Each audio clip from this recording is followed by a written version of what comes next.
কিছুদিন আগে পুরুলিয়া ঝাড়খণ্ড সীমান্তের রাইকা পাহাড় এলাকায় একটি পূর্ণবয়স্ক বাঘের আগমন ঘটে। বাঘের ভয়ে আতঙ্কে কার্যত ঘরবন্দি এলাকাবাসীরা। এই এলাকা বন্য সম্পদে পরিপূর্ণ হওয়ায় স্থানীয় লোকজনের জীবিকা প্রাকৃতিক সম্পদের উপর নির্ভরশীল, কিন্তু বাঘের আতঙ্কে তাদের সেই জীবিকায় ছেদ পড়েছে। এই অবস্থায় লোকালয় থেকে বাঘ তাড়াতে মরিয়া হয়ে পড়েছেন সাধারণ মানুষ। বাঘকে বাগিয়ে আনতে শুক্রবার বিকেল থেকে 48 ঘন্টার বিশেষ অপারেশন শুরু করেন বন দপ্তরের শীর্ষ কর্মকর্তারা। প্রায় 400 জন বনকর্মী, বন সুরক্ষা কমিটি ও হুলা পার্টিকে সঙ্গে নিয়ে একাধিক দলে বিভক্ত হয়ে গোটা পাহাড় ও জঙ্গল জুড়ে তল্লাশি চালায় বন দপ্তর।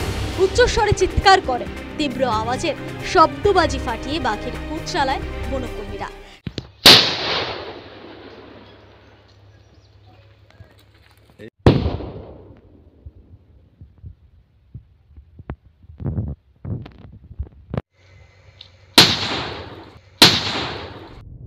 সেই সঙ্গে বন দপ্তরের এই অভিযানে অংশ নিয়েছেন সুন্দরবন থেকে আসা ব্যাঘ্র প্রকল্পের বিশেষ প্রশিক্ষিত দলের সদস্যরা।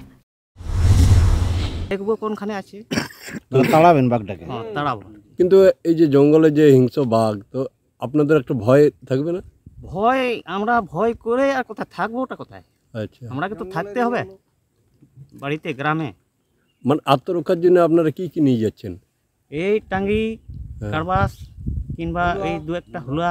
আমাদের গ্রামের কেনাপাড়া গ্রামের অধিকাংশ লোকের 10% মানে ওই বনের উপর জীবিকা নির্ভর করছে। কেউ হয়তো শুকনো কাঠ আনছে, বিক্রি করছে বাজারে, কেউ খালি পাতা টিপছে, কেউ আবার খালা টিপছে, বাজারে বিক্রি করে দিন চালাচ্ছে। তো এইভাবে যদি বাঘের উপদ্রব থাকে তাহলে তো আর আমরা কেউ জঙ্গলে যেতে পারছি না। দেখুন, আপনারা জানেন আমাদের পশ্চিমবঙ্গে, বিশেষ করে দক্ষিণবঙ্গে জঙ্গলের কোয়ালিটিটা অনেক বাড়ছে। আপনি এটা জঙ্গলের কোয়ালিটি দেখলে যা সেন্ট্রাল ইন্ডিয়া যা টাইগার ল্যান্ডস্কেপ আছে, ও ল্যান্ডস্কেপে যা জিনিস আছে ওইগুলি এখানে আছে। ল্যান্ডস্কেপ তো বাঘের জন্য আমরা একটু টেনশন আছে, ফরেস্ট ডিপার্টমেন্ট টেনশন আছে কোনো এরকম অসুবিধা না হওয়ার জন্য বাঘকে এটা রেস্কিউ করার জন্য আমরা চেষ্টা করেছি।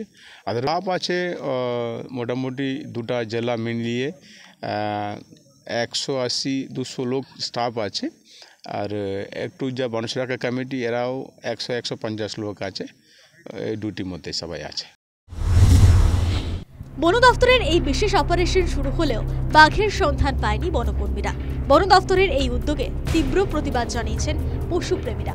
শব্দবাজির আওয়াজে বনের পাখি থেকে পশুদের জীবনে প্রভাব পড়ছে, তারা বন থেকে পালিয়ে যাচ্ছে। এ ব্যাপারে রাজ্যের মুখ্যমন্ত্রীর হস্তক্ষেপ দাবি করেছেন পরিবেশ ও পশুপ্রেমীরা। এই তো হয়েছে। बंगाल के पुरुलिया के रायकर जंगलों में जो बाघ को हटाने के लिए शोर शराबा और हुल्ला पार्टी की मदद ली जा रही है वो निंदनीय है, और ये एनटीसीए द्वारा निर्धारित जो स्टैंडर्ड ऑपरेटिंग प्रोसीजर है उसका उल्लंघन है। पटाखे का उपयोग नहीं होना चाहिए, शोर शराबा नहीं होना चाहिए। रेस्क्यू करने के लिए एक प्रॉपर मैकेनिज्म है, एक एस्टेब्लिश प्रोटोकॉल है। यदि उसके तहत नहीं हो रहा है तो पश्चिम बंगाल के वन अधिकारी जिम्मेदार है, और इस विषय पर हम तत्काल एनटीसीए को भी शिकायत कर रहे हैं, और हम पश्चिम बंगाल के मुख्यमंत्री से आह्वान करते हैं कि वो तत्काल इस पर रोक लगाएं। यह बाघों को विचलित कर सकता है और अन्य वाइल्ड लाइफ को भी डिस्टर्ब कर रहा है। টানা অপারেশনের পর বাঘ রাইকার জঙ্গলে রয়েছে বলে দাবি বন দপ্তরের। সোমবার সকাল থেকে রাইকা পাহাড় এলাকায় কড়া নজরদারি জারি রেখেছে বন দপ্তর। রাইকা পাহাড় সহ জঙ্গলের সংলগ্ন যে গ্রামগুলি রয়েছে, বিশেষ করে ক্যাসরা, রাহেমদা, যমুনাগড়া, উদলবনি সহ একাধিক গ্রামে তৈরি হয়েছে বাঘের আতঙ্ক। সেই আতঙ্ক কবে কাটবে সেদিকেই তাকিয়ে গ্রামের মানুষ।